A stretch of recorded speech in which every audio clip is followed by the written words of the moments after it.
Have you ever felt like you were living in someone else's shadow? Or maybe even your own? In a small, quiet village nestled among mountains, there lived a boy named Ethan.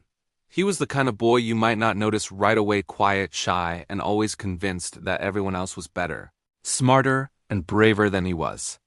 He found comfort in the shadows, hiding behind walls, trees, or even the fortress of his own thoughts, too afraid to speak up or try anything new. One afternoon, while wandering aimlessly through the ancient forest that bordered his village, Ethan stumbled upon something extraordinary. Hanging between two colossal moss-covered trees was a mirror.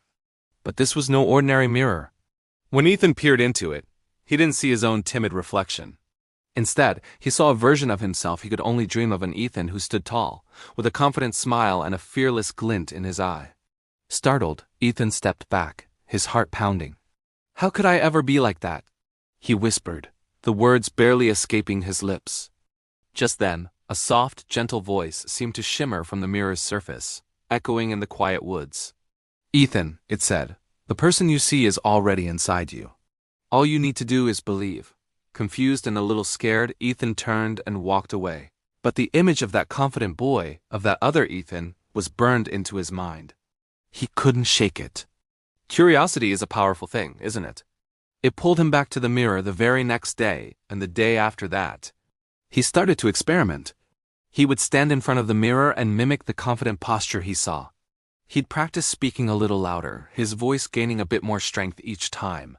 He'd even try to copy the easy, warm smile of his reflection.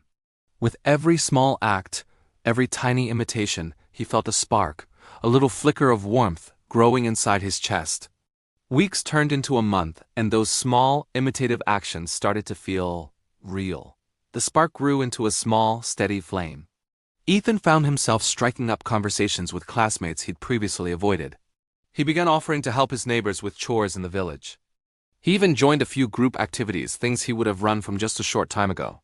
The villagers noticed the change, of course. They saw a boy who was no longer hiding, but they had no idea about the secret in the forest.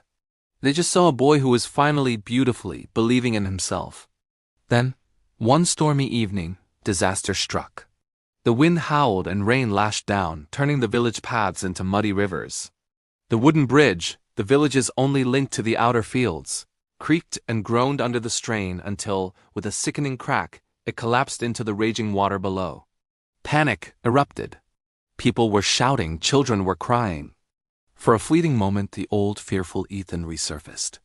He wanted to run, to hide, but then he remembered the mirror. He pictured that fearless version of himself, the one who was always there, waiting. Taking a deep, grounding breath, he pushed aside his fear. He ran forward, his voice clear and steady, calling out instructions. He organized a human chain, guiding the frightened children and elderly villagers to safer ground, his actions swift and sure. In the midst of the chaos, there was no trace of the timid boy who once hid from the world. When the storm finally passed and the morning sun broke through the clouds, Ethan looked at his hands, his clothes muddy but his spirits soaring. He realized something profound. He hadn't magically transformed his appearance or gained superhuman strength. The power wasn't in the mirror. It was in the belief the mirror had helped him unlock. The strength, the courage, it had been inside him all along. From that day forward, Ethan became a quiet hero in his village. He wasn't the loudest or the strongest, but he was a living, breathing reminder of a simple, powerful truth. The greatest power we possess isn't found in a magic mirror or in the approval of others. It's found in the quiet, unshakable courage to believe in yourself. Thank you for joining me for this story. If it touched your heart, please consider liking this video and subscribing for more content that inspires. We'll